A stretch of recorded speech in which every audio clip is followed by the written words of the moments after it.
the Blaze Radio Network.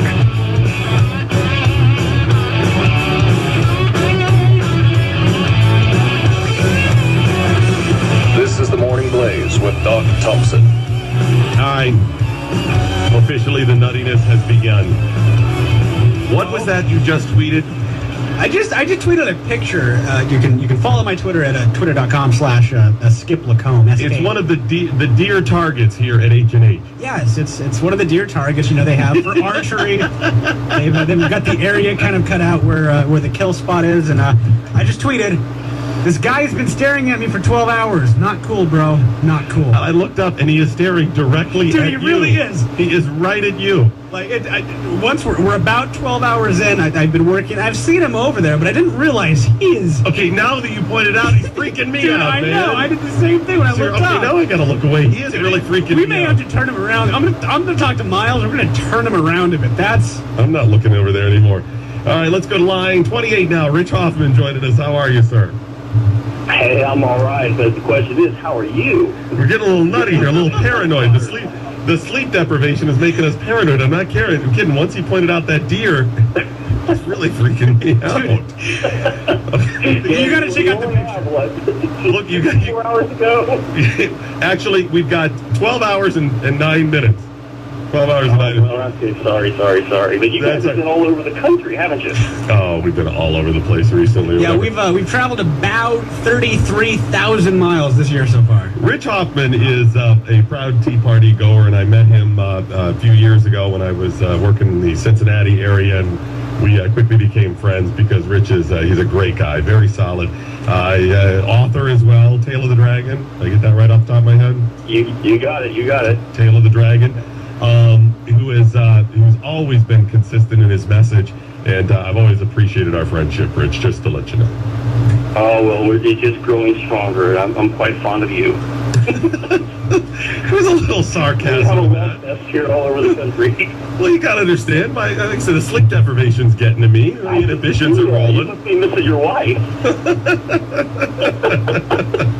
I would have to take back some of the things I said about you now. Just a few more hours, that's all. Wait till about 3 a.m. rolls around. That's where we're going to run amok in here. Oh, God, yes. Now, Rich, you've seen some powerful storms that have come through southwestern Ohio as well. I mean, there's been some serious damage at times there. Some huge wind damage a few years ago. Yeah, we had a hurricane that came through here. Some that went through. Typically, when they go through the New Orleans area, even if they're not devastating, they still pack a punch up here because they come up the river valley. But nothing like what happens out there in Oklahoma in Tornado Alley. It's something else. We have tornadoes out here every now and then, but nothing like that. It was immense. I mean, just the 13,000 homes destroyed. I mean, that's, like I said, I told Skip, I don't know 1,300 people.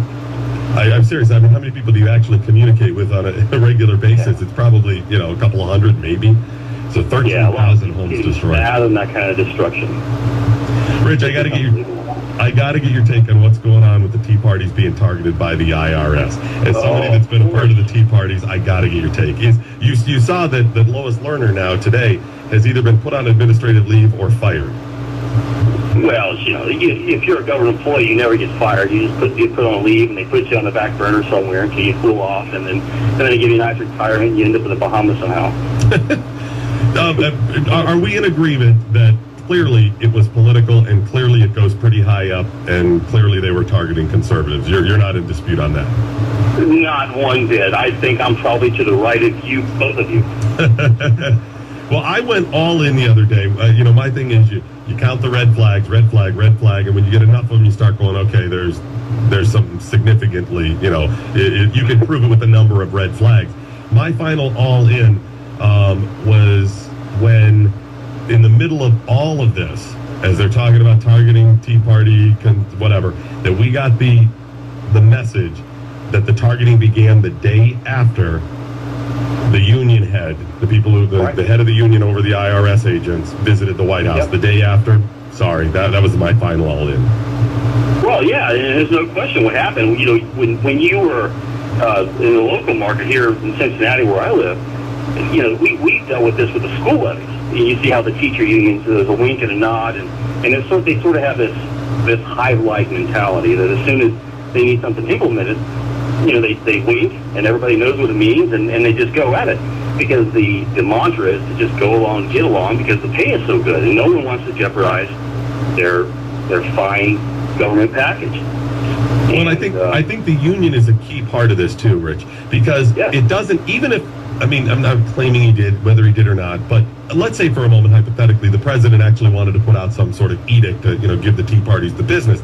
He doesn't have to go to the heads of, the Treasury and have it all trickle down and say, the president said as an order we all do this. Doesn't have to do this. Like you said, it's a wink and a nod through the unions.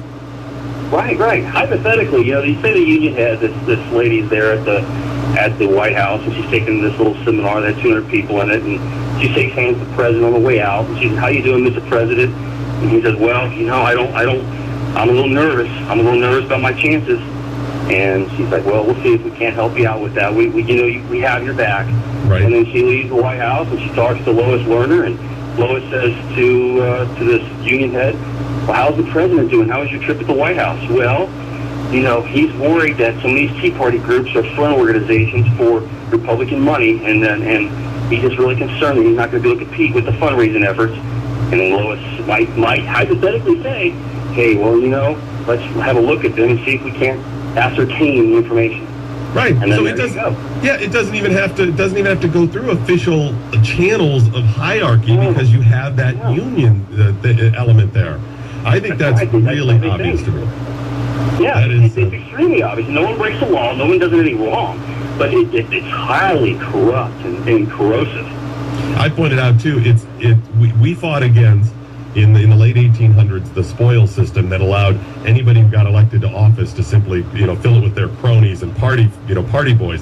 We fought against that, which was a good thing. That shouldn't be how it is. But now the civil service program has become that because they're simply paying them off. Which party can pay them off via the unions? Yeah, I think this all goes back to when Kennedy allowed these public sector unions to become part of the federal government, exactly. Which even FDR thought was a bad idea. When he signed that executive order in 1962 allowing this to happen, it's just migrated into this terrible situation we have now where you can't trust anybody. Because everybody's in production mode. Rich Hoffman, I appreciate you checking in. Thanks so much for being part of this historic broadcast, buddy. All right. God escape, man. Thanks so much. Get a quick break in here. Don't forget, donate to the people of Oklahoma City and the area that were affected by the tornadoes at theblaze.com/radio. That's theblaze.com/radio.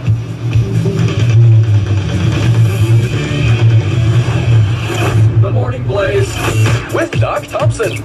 Only on the Blaze Radio Network.